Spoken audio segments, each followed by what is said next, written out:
Arli musim kemarin dikasih kesempatan ya beberapa kali, tapi di Piala Presiden ini jelas Arli menunjukkan bakatnya, menunjukkan kapasitasnya, bersaing dengan back-back lawan yang lebih senior dan Arli bisa.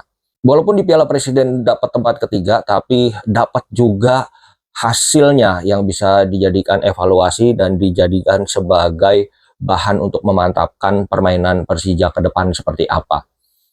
4-2-3-1 oke juga, bukan parkir bis dan bukan menyerang frontal juga kayak musim kemarin. Ya ini lebih balance.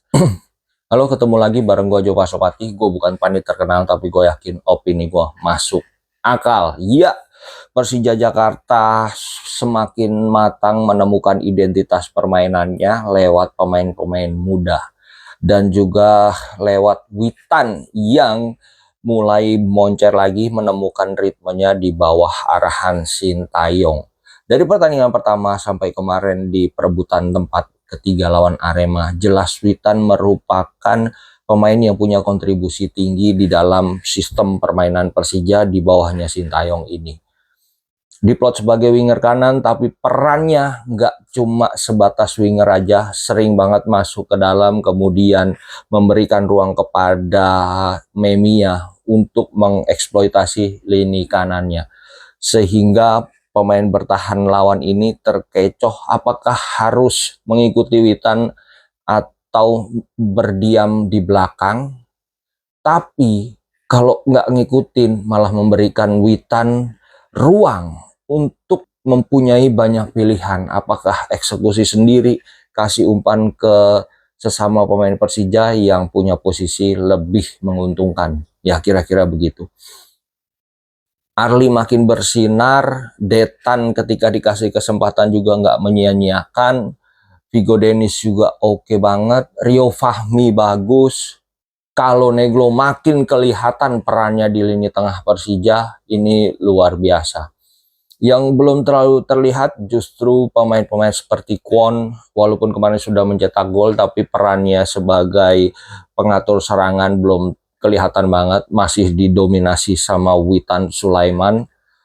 Loncar oke, tapi mungkin dia belum maksimal karena level fitnessnya belum di tahap yang memang seharusnya standar untuk mengikuti kompetisi. Ya ini perkembangannya, progresnya Persija luar biasa, pelan tapi pasti. Tinggal PR-nya yaitu strikernya bagaimana.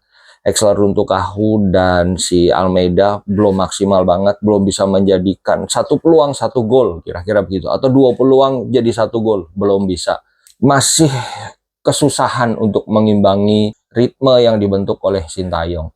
Ya mungkin Persija akan membeli lagi atau akan menggembleng dua striker murni ini untuk lebih baik lagi ya ke depannya, kita belum tahu. Karena memang sepertinya Sintayong ini kurang peduli ya sama striker murni gitu. Dia lebih suka striker yang seperti Witan, Arli, kemudian Detan yang mau ngotot turun, membantu lini tengah, membantu pertahanan, tapi juga bisa mencetak gol. Arli musim kemarin dikasih kesempatan ya beberapa kali, tapi di Piala Presiden ini jelas Arli menunjukkan bakatnya, menunjukkan kapasitasnya, bersaing dengan back-back lawan yang lebih senior dan Arli bisa. Canoleglo jelas menjadi tokoh sentral senior, ya ibaratnya begini nih, ya udah pokoknya lini tengah serahin ke gua, mau mulai nyerang transisinya berawal dari Canoleglo, kalau bertahan juga serahin ke gua. Lu anak-anak muda yang penting main semangat, main cerdas, main pinter, cari ruang, nanti gua bagi, silahkan diolah, barang jadi itu gitu. Walaupun di Piala Presiden dapat tempat ketiga, tapi dapat juga hasilnya yang bisa dijadikan evaluasi dan dijadikan sebagai bahan untuk memantapkan permainan Persija ke depan seperti apa. 4-2-3-1 oke juga, bukan parkir bis dan bukan menyerang frontal juga kayak musim kemarin. Ya ini lebih balance. Kollinger di belakang luar biasa ya, jadi harusnya ya musim depan Persija menjadi salah satu tim yang punya pertahanan paling kuat. Kelemahan Persija selain di striker, ada juga satu, belum bisa memanfaatkan set piece dengan baik. Kenapa gue bilang begitu? Karena Persija punya Kollinger tinggi, tapi sampai hari ini belum ada umpan yang kemungkinan bisa disambut dengan baik oleh Kollinger. Beda dengan Persebaya, Yuran sudah memanfaatkan set piece itu mencetak 2 gol sepanjang turnamen, tapi Kollinger belum bisa. Nah, terus bagaimana itu? Ya kemungkinan pengumpannya lah yang belum ada. Belum bisa ngeklik posisi Kollinger di mana, Kollinger sukanya bola seperti apa, itu yang belum nemu. Kalau itu ketemu, bahaya banget itu Persija. Bisa cetak gol dari center back, terus kalau punya striker bagus bisa cetak gol dari depan. Dari segala lini, wingernya udah jelas terbukti. Canoleglo juga punya tembakan dari luar kotak penalti yang bahaya banget. Selama ini set piece paling bahaya dari lemparan Arhan. Cuma kan ya nggak bisa begitu terus. Pasti kalau di sepak bola modern, secara sistem itu akan ketebak dan bisa diantisipasi. Nah, Sintayong harus berpikir bagaimana memanfaatkan Kollinger dengan baik untuk menciptakan gol.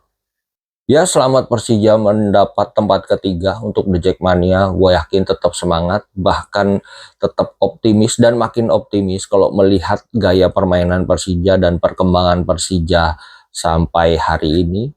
Ya, banyak orang bilang musim lalu nyerangnya lebih oke. Musim lalu mainnya tiki-takanya lebih bagus. Kenapa pelatihnya diganti? Ya, kita bicara di luar kontrak karena nggak ada kesepakatan, tapi ini membawa harapan. Gaya permainan Sintayong ini membawa harapan untuk Persija ke depan seperti apa, karena sepertinya berimbang antara lini belakang, lini tengah, dan lini depan. Walaupun depannya agak kurang nih, sekali lagi, tinggal nemu pemain yang pas, semuanya akan imbang dan rata. Kalau dilihat permainannya lebih menarik yang sekarang, karena patokan gue waktu lawan Persib kemarin seru, tapi di musim kemarin ketika ketemu Persib itu peluangnya jauh lebih sedikit dibanding peluang Persija waktu ketemu Persib di Piala Presiden ini. Peluang mencetak golnya lebih efektif, tiki-takanya jauh Sintayong lebih daripada Sousa. Itu menurut gua. Nah, gimana menurut teman-teman?